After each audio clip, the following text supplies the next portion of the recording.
Hello there, Wranglers. It's been a while, and I'm back. I've come back to you at the turn of the tide. Today we're going to talk about science projects because I was watching Resident Alien, which is an excellent show, which we'll get into in another video, but I wanted to give some input on what science fairs for kids used to look like when I was doing science fairs for kids when I was a little guy in the 70s. Okay, this is Genx. This is how Genx did science fairs. First of all, let me tell you about, we had them all in the big gym and all that kind of thing, just like everybody. First, I'll tell you about my experiment that I did. I wanted to show the dangers of smoking, so I actually bought this little kit. This little kit was a plastic bag, more or less a clear plastic bag, and it was sturdy, and then you had this kind of a graphical card you'd set into it. And that graphical card had a picture of lungs and the heart. And then you'd put this device in on the top of the sturdy little bag, and it was a pump. It had a pump thing right here, and then it had a stem, and it had, it came out like that with a tube, and then the pump thing had a tube going down into the bag. Okay, and what you were supposed to do was put a cigarette in that far part of the tube and pump, and that would, draw the cigarette in and, put all the crud on the card so you could see what you were pulling into your lungs.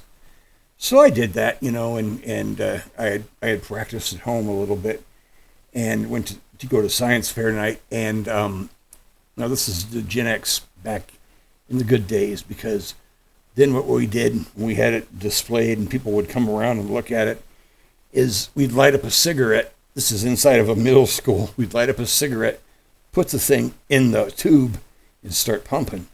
Now, my dad wasn't a smoker, but he had been in a long time ago. So, Dad would light the cigarette and put it in the thing, and he'd pump on it, and he would wander around looking at the other stuff. My sisters had a science fair thing too, and somebody came by and I didn't have a lit cigarette, so I would light the cigarette and puff on it a little bit. And here I am, 10 years old, and I put it in there, and I'd pump the thing and try to get the crud to go in there. It wasn't entirely successful. It wasn't entirely unsuccessful. But the point is, here we are, middle schoolers, and we're lighting up cigarettes in the school, and nobody cared, And so we got it going, and I did okay with the science fair, but there is a lot of other, there's the typical stuff like volcanoes, and there were dissections. People would take their volcano things and pour the baking soda and all that shit into the volcano and make it explode or bubble up. You probably still have that today, I guess. It's not that hard to do. I think it's, what do I think it is? I think it's like baking soda and lemon juice and water or something like that causes a nice frothy explosion. And then you'd have, people who had dissected dead cats, not from the street, but from, the science lab, and dead frogs. So you got first of all, you get the smell of cigarette smoke going, then you got the smell of formaldehyde going, because these things were had been soaked in formaldehyde, and, whoever was doing that dissection would show you, oh, this is the cat's antibrachial fascia, and all that kind of thing, and this is their heart and lungs, and the same thing with the frogs, So it was kind of a jolly good time there with that. I didn't mind that at all. But then we also had other guys who would bring in gunpowder. We bring gunpowder to school and load up 2 rails of gunpowder. Now, one rail was pistol powder, one rail was rifle powder. Now, pistol powder burns a lot faster than rifle powder. So this guy was showing this, most of the night. So you've got, he'd light it up and it would go, poof, you'd watch the 2 of them burn away, here. And this is, again, in middle school gym. And it was a lot of fun because you got to see the difference. So we had smoke from a cigarette going off in the hall. We had formaldehyde from the dead cats and pigs and dogs and stuff like that. And we had a nice good smell of cordite going on as the gunpowder burned. This is all in middle school. Okay, so we've got all this. Now remember, okay, you're kind of freaking out. This is Alaska too. Okay, we're up in Alaska, so it's there's things that are Alaska specific, and there are things that Alaskans have grown used to that most of the country had not grown used to. And then you have things like somebody would do a poster thing of how to avoid mooses from getting trampled by a moose, and you never come between a moose and her cubs. I know you've heard that, but they talk about that, and because that was a problem where I lived. We actually had moose in our backyard sometimes, and I lived in a fairly nice area. But the mooses didn't give a shit. They didn't give a fuck. They'd go wherever they wanted, whenever they wanted. And the danger was we weren't sure where their cubs were. You could see big mama moose coming past your window while you're eating dinner, and you're a little afraid to go outside because you don't want to get between her and her cubs because she'll trample you to death. And God forbid you ever hit a moose with your car.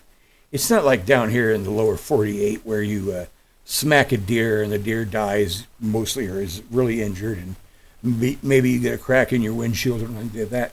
No, what usually happens in Alaska if you hit a moose is the moose would get knocked over, come through your windshield, kill you, not intentionally kill you, just his weight and his mass would smash the front part of the car, and then the moose would usually get up and walk away. That's how big and strong these things are. I mean, their legs are as tall as most of us, okay? And their bodies are solid muscle. Now, the same rule applies to bears, but bears are actually, believe it or not, more timid than moose. So the bears tended to avoid the town, but they didn't avoid the campgrounds, which is a story for a different day. Some of the cool bear stuff I've seen in my own eyes in real life. Okay, so we have, how to avoid moose, and you have other, typical Alaskan things like the life cycle of a salmon, how they'd, be born, they'd swim out to the ocean and grow and turn into nice salmon, and they'd come up the same streams they were born in to go spawn and die. And when they were in this mode, a nice silver-looking salmon would turn into he'd have a green head and a red body and a big jaw that hooked up underneath that.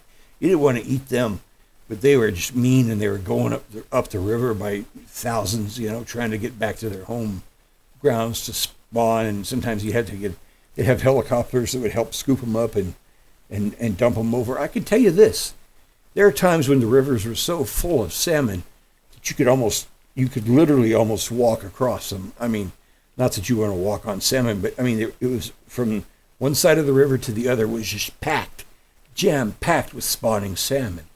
And it was pretty amazing to see that. I mean, the fishing laws were adjustable depending on what season it was. You weren't allowed to snag fish, meaning you couldn't just throw a line out there with a hook and snag some poor salmon by any part of his body and bring him in. They had to actually take the bait in their mouth, and then you could reel them in. And there were rules for that too, to make it more logical and more I would say more sporting, but I'm not sure if that's the right word, but to make it more just.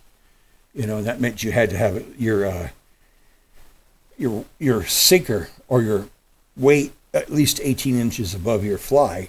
And there were no live bait there. You had to tie your own flies, or you had to buy some flies and do that and get them that way.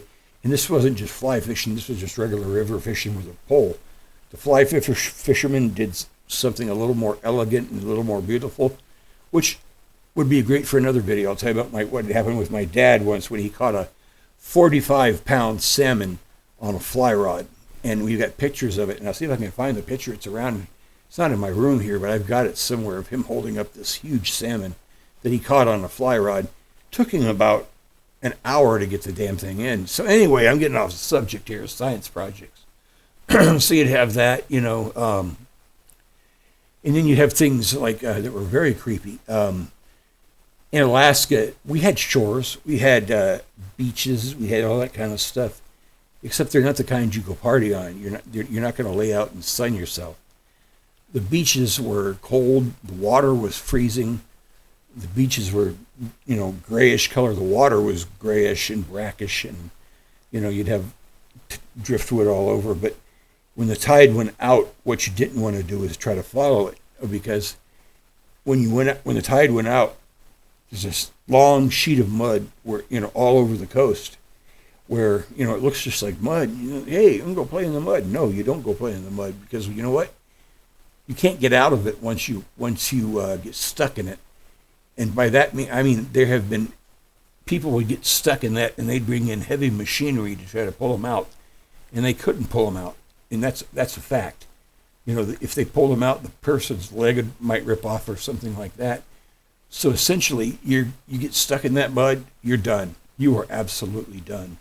And, back then, even, with a bulldozer or whatever you hooked them up to, this stuff was so, I don't know how to say it, man. It was so dangerous that you'd sink so deep and it would just not let you go. In fact, the local Eskimos had a little totem they would make about it.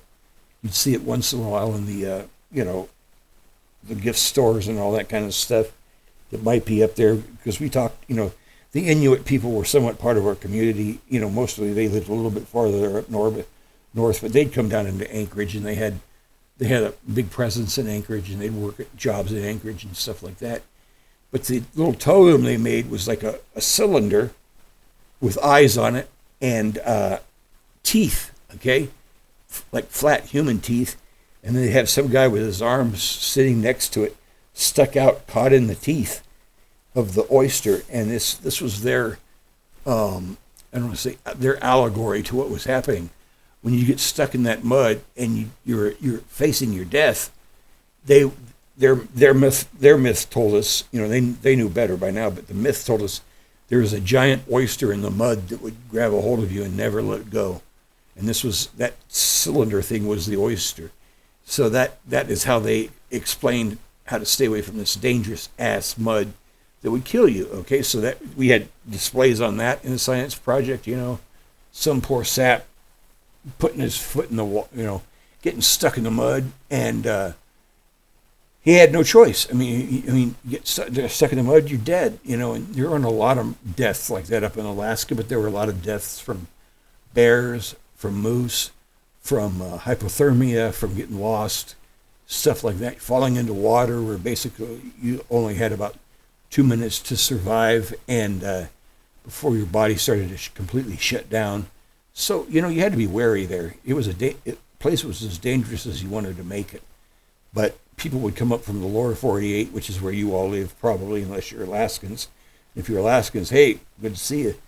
But down here in the lower 48, they'd come up there for tourism and they'd be goofing around. They wouldn't pay attention and they'd end up dead. One of the biggest ways to get yourself killed in Alaska was if you were bear hunting and you knock a bear down with a gun, and then you go up and you pose on the bear, as the typical white hunter pose or whatever color hunter you want.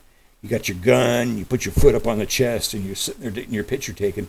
Now, that bear ain't dead yet. He may have been knocked down, and he may be dying, but they got a very primitive nervous system.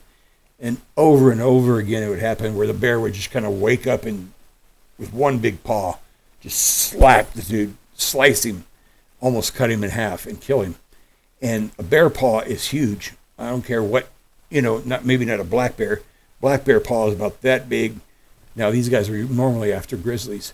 Grizzly paws were like this big, and I'm not exaggerating. Anybody want to call me out? Tell me, okay? Because no, these paws were gigantic, and they hit you, and you're on a different level class of creature there. Swipe you, and boom, they had sharp claw parts of them. This was their hand, or their, I don't know what you call it, their front forefoot, and the claws were this long when they come out, and they'd tear somebody to pieces. So this is the kind of stuff we'd have on our science fairs to try to avoid, getting yourself whacked while you're up in Alaska. And so it was a lot of fun doing these things. I mean, it was a ton of fun doing the science fairs up there in the Great White North. Hang on a second. I'm not exaggerating at all. And of course it had the beautiful parts like the Northern Lights and all that kind of thing. But you see what else we got here. We got the danger of the mud and all that kind of stuff. But there's just a lot of things that you could, ways you could off yourself. And a lot of the science projects were lock to that. And some of them weren't, though. We even had a kid build, a carbide cannon in one of the science fairs. I'm not sure how a carbide cannon works. My dad used to make them when he worked down in Aurora. After we moved out of Alaska, he'd make them in Aurora, Colorado, and shoot potatoes across the road into a river with his maintenance crew. But essentially, you've got carbide, and you make a cannon, and usually they put potatoes in them. We call them potato cannons. Well, this kid had kind of cored out some potatoes. This was a smaller version. Instead of a version where the barrel's this big to hold a potato, it'd be about that size, just for the it's a smaller one. So he'd load that up and fire it. Pow! Fire a little piece of potato at the stage where nobody was. So you're sitting there. You got formaldehyde in your nose. You got cordite in your nose. You got smoke you got cigarette smoke in your nose. You got all these things going on, and and then every 4 or 5 minutes, or probably more than that, let's say every 10 minutes, you got the carbide cannon going off. Now this was a Genx science fair. Now I know you all miss it. I don't know what you guys do in your science fairs now, but I'm sure they're nothing like that. It was hell of a lot of fun. Nobody got hurt. Nobody got wounded or anything like that. It was all supervised. Adults knew how to supervise back then. Kids knew how to respect the materials they were working with, for the most part, as much as a kid can, and they were taught well because you had to be up there. So, you had the science fair full of carbide smoke, formaldehyde, cordite, all that kind of stuff. And by cordite, let me clear that up. Cordite's the smell cordite is gunpowder. It's what you smell when you fire a gun. It's that cordite smell, and you never forget it once you've smelt it. You smelt it and dealt it. No, I've never eaten gunpowder. But anyway, that's what a Genx science fair looked like in the Great White North. Now, I can tell you this. I'm just betting, credits to Navy Beans, that we've got at that same time throughout the whole United States, down in the South or wherever, you had similar things going on because, kids were learning. They were learning hands-on. They were learning how to do these things. What they're learning now, I don't even know. The last science fair I went to was with my son, and he made, I can't remember what he made, but it was pretty cool, but it didn't score anything. I thought, what my son made was really cool. Took a jar, and we put some peeps in the jar, screwed the lid on, we put a hole in the top of the jar, and then we attached a pump that would pump the air out and sealed it up really nice, so you could put some peeps in there. Those peeps are those little marshmallow candies, and you start pumping that thing to bring the air out, and you just watch the peeps compress, and then when you let the valve go, they'd reinflate. I thought that was literally the coolest thing in the science fair, but his teachers didn't really like him, so the thing didn't even rate. They put it like on the bottom shelf and all that. I'm like, that was a really cool thing because we spent a lot of time making it. Not only we got the peeps and all that, but we got silicone, silicone glue to seal all of the wherever the air could get out of it, and it worked great. It worked fantastic.